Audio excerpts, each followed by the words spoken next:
The CEO of the Volkswagen Group has sounded the alarm. He says the window is closing. Literally, a direct quote, "The window is closing. We have only 2 years to stop them."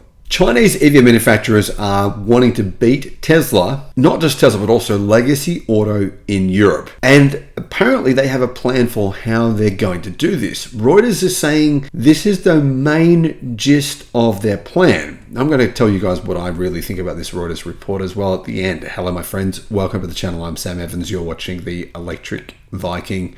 Great to see you. Stellantis. They've purchased a percentage of a Chinese automaker called Leapmotor. They plan on selling Leapmotor vehicles in Europe. That's one way that Leapmotor will become an official brand. Now, likely Stellantis will simply rebrand these cars as something like Fiat or one of their many other brands. So you'll think you're buying a Fiat or some other car, kind of like MG, right? SAIC Motors, the Chinese massive conglomerate, they sell MG vehicles in Europe, and everyone thinks they're buying an MG, a British vehicle. It's not British at all, of course, it's Chinese. But that's one thing that's happening already. However, there's a lot more to the story on how Chinese automakers plan on basically unloading the tens of thousands of EVs that are sitting in European ports right now, have been sitting there, many of them for many months, because because customers haven't yet purchased them because of a various range of issues. But Chinese automakers, they plan on dominating Europe because they can't dominate the US. They can't. I mean, 102.5% tariffs on Chinese vehicles sold in America. That basically eliminates them from America. So therefore, what do? You go for the lowest hanging fruit. You go for Europe. Starting in the 1980s, European automakers steadily conquered China, racking up millions in sales with little competition.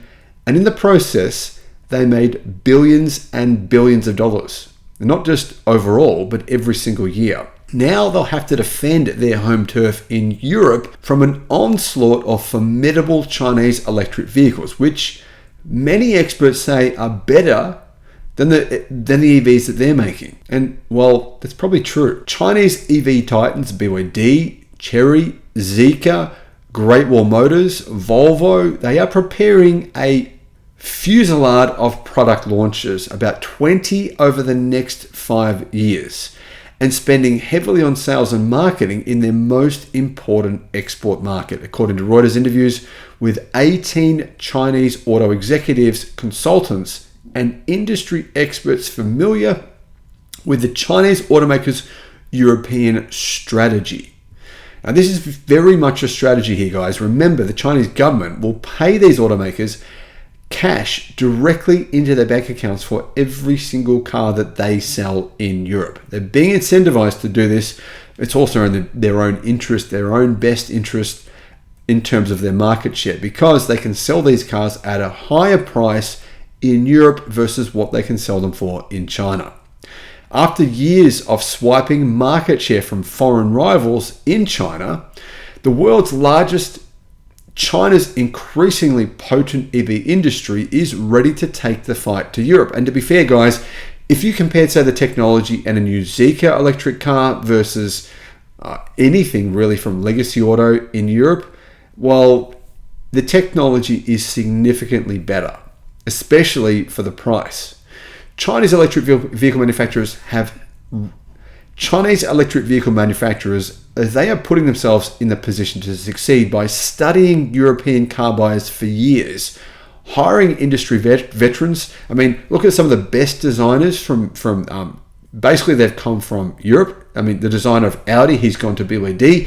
This is happening across numerous Chinese car brands. They're offering these designers and these engineers in Europe huge sums of money to come to China and to show them how to take over in Europe.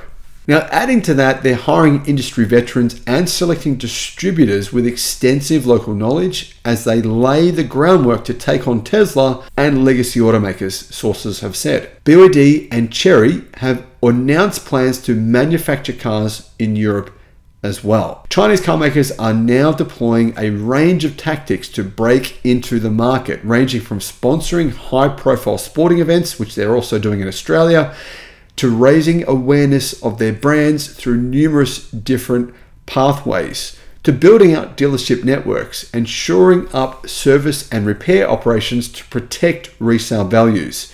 That's a key requirement of fleet buyers who make up a large share of the European market. In fact, some estimates say around 40% of all cars sold in Europe are actually fleet sales. So if you can get these fleet managers to start buying your cars, well, you could take potentially 40% of the market just by doing that. Chinese automakers' European sales have remained small though, or outside of MG, because their brands are little known to consumers.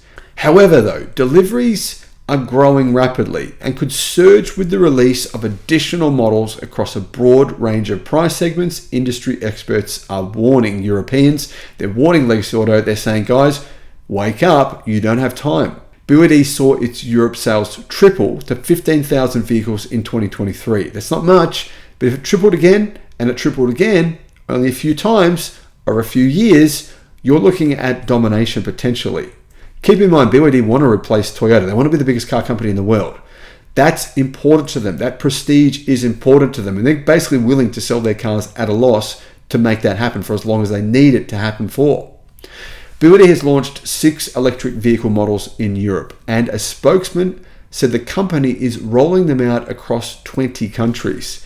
It launched its first 3 models in the United Kingdom last year and plans 2 more this year, meaning it would then have 5 different models for sale in the UK. Great Wall plans to launch a model every single year in Europe for the next 5 years, 2 distributors told Reuters. Chery will launch a total of 8 SUV models under 2 brands, Omodo and JQ, over the next 2 years, said Chery's automotive European managing director. Now keep in mind though guys, there is not 3 brands. There is like 20 different car brands, Chinese car brands, who are already selling EVs in Europe and plan on basically a huge extension to the models that they offer and offering those at lower prices than their European competitors. By comparison, Tesla has just 2 volume selling cars, the Model 3 and the Model Y. The Model Y is due for a redesign with declining sales in Europe this year.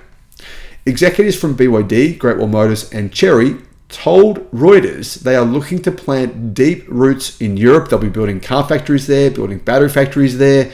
Chery's Tu Tong said the company is focusing on all facets of the European automotive ecosystem, from branding to financing to repairs and resale values for both private and corporate customers as well.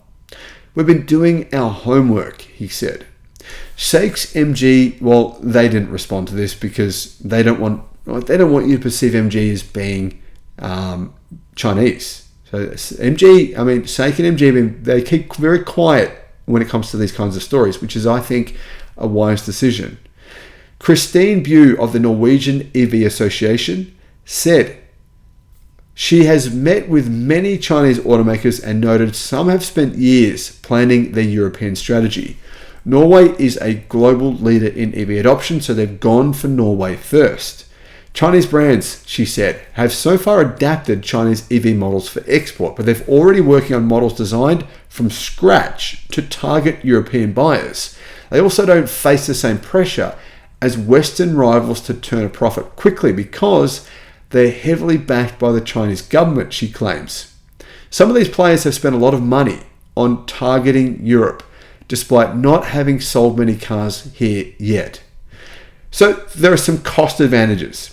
China's automotive industry is said to be able to make EVs at a price that is approximately 40% lower than European automakers. And considering China's automotive industry is a mix of government-owned and private firms, it has huge cost advantages over foreign competitors, in part because of government subsidies and the country's dominance in terms of batteries and, well, the entire EV ecosystem. In China, the explosion of EV brands has ignited a price war. Many are calling this a bloodbath, with automakers led by BYD selling a huge number of EVs priced between $10,000 and $30,000. And the performance range of those products in that price range is improving every single year, or maybe even every single month. Those rock bottom prices have alarmed automakers outside of China and their political allies in the United States and Europe. In May, US President Joe Biden quadrupled tariffs on Chinese EVs to 102.5%. The European Union is currently investigating putting subsidies on Chinese vehicles. It may soon raise tariffs on its cars, but China has warned Europe. It said, do this and you will pay. We will punish you because remember, these European automakers are making more profit selling their vehicles in China than they are selling them in Europe. So China can retaliate to anything Europe does. European auto executives said at Reuters event in May that higher tariffs will do little to protect them from Chinese EVs unless Europe's industry acts quickly to match their price and value, something that I believe is actually impossible. The window is closing, said Volkswagen board member Thomas Schmall. We have 2 or 3 years only. So far, China automakers are not deeply undercutting foreign rivals. Instead, they're maximizing profits on exports by charging double and sometimes triple what they charge in China. The Europe prices are just slightly below comparable models from Western automakers. For example, Xpeng sells the G6 for the exact same price to the dollar of the Tesla Model Y in around 7 different countries in Europe. But the Chinese vehicles are often included with standard equipment that other cars don't get, such as heated and cooled seats, 360-degree cameras, digital dashboards, and better software that often cost extra in competitors' vehicles. Japanese automakers used similar tactics when they expanded globally into Western markets in the 1970s and 1980s. As they expand exports, Chinese automakers are implementing complex strategies to increase their appeal to Europeans. For one, have a look at a motor show in Europe. It's dominated by Chinese vehicles. They have improved their safety ratings as well. They've strengthened repair and service operations and distribution, bolstering resale values, which are very, very important to people who lease these cars. If you're someone who hasn't owned a Chinese vehicle before, a Chinese EV before, or if you're someone who hasn't owned an EV before, basically these Chinese manufacturers are trying to make it as simple for you as possible. Leasing companies charge lower monthly payments for cars with high resale value because they're worth more at the end of the lease term, when buyers can choose to buy them or return them to the leasing firm. Chinese EV makers' attention to detail reflects what they've learned about European consumers, said Bo Yu, Greater China Country Manager for J2 Dynamics, a UK-based automotive industry research firm. In China, the purchase price is important, she said, but for European consumers, it's not just price, but total cost of ownership, including maintenance, service, and residual values. Ben Townsend, head of automotive at insurance industry-funded safety group Thatcham Research, has been working for the past year with Chinese automakers.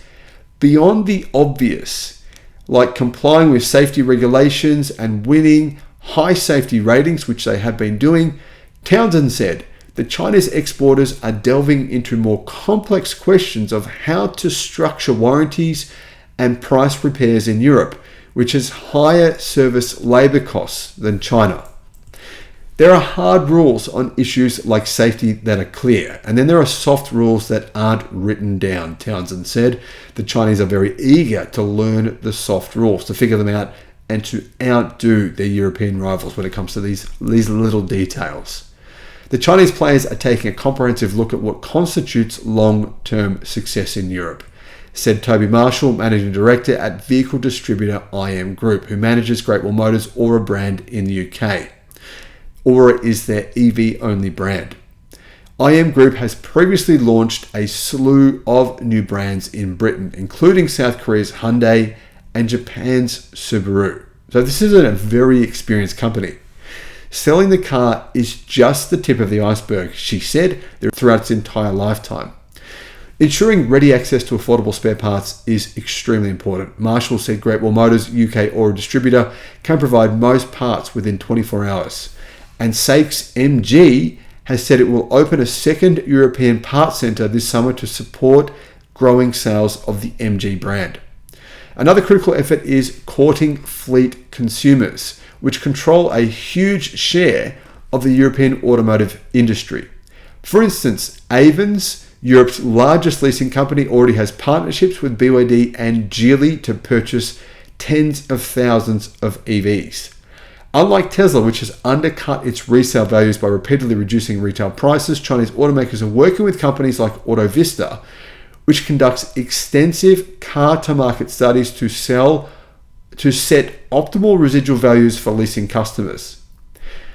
Chinese automakers' main challenge, though, in Europe is reaching the majority of European consumers who don't know they exist. They've never heard of these brands before, and once someone tells them about this brand, they're a bit hesitant to purchase something they don't know.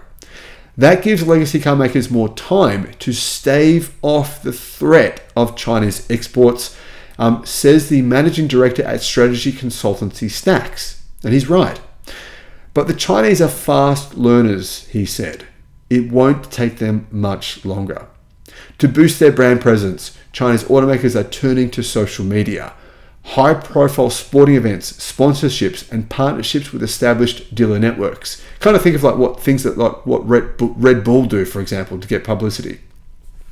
One of BYD's distributors in Italy is Gruppo Autorino, with 70 retail locations in 24 different places.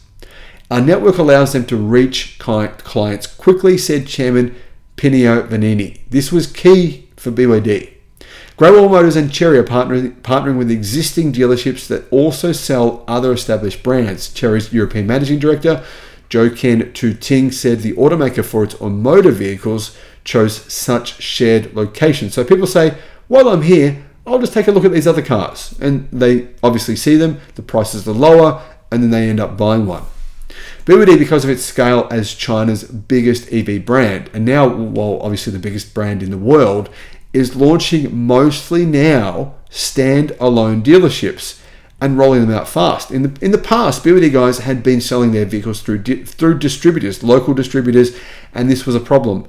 It's changed now. It's building its own distributors now, its own brand factories, its own brand retail locations where customers will come and they'll buy. It'll be an only BYD store, just like what Tesla does. In other words, BYD's gone, you know what?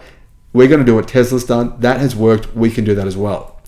Mark Blundell, BYD's UK marketing manager, says the automaker will have 60 UK dealerships by the summer, rising to 100 next summer. 100 dealerships in a place as small as the UK. That's a lot. And within 18 months, they plan enough locations so most British people can reach one within 14 minutes. That's their plan. It has to be a BYD dealership less than 14 minutes away from everyone in the UK. Awareness of Chinese cars is increasing in the UK. Some of that's thanks to YouTube as well. According to research in March from online car marketplace CarWow, 50% of respondents in Germany said that they would consider a Chinese-made car, up from only 27% in October. So within 6 months, the number of people in Germany who would consider a Chinese-made EV has doubled. 6 months. To boost its brand, very well-funded BYD is spending huge on sponsorships of the Euro 2024 Soccer Championship, a spot previously occupied by Volkswagen. BYD will showcase its EVs at match venues and get its branding on live broadcasts. Each match drew more than 100 million views during Euro 2020, according to the Union of European Football Associations. Basically, BYD is willing to spend whatever it takes in order to get a big foothold in Europe. That will be great for familiarity because people will see BYD. We will be everywhere, all through the tournament, said Blundell, the UK's marketing manager for BYD. But we're very humble about it. Even this time next year, some people will be saying, BY who? Who's BYD? But we will educate everyone in Europe. That's BYD's plan. Now, clearly, automakers, so far, their sales in Europe have been disappointing, underwhelming. Outside of MG, that is true. But over the next few years, Chinese automakers plan on a European onslaught. And these are the strategies they will use, including cutting the price of their cars slowly, bit by bit.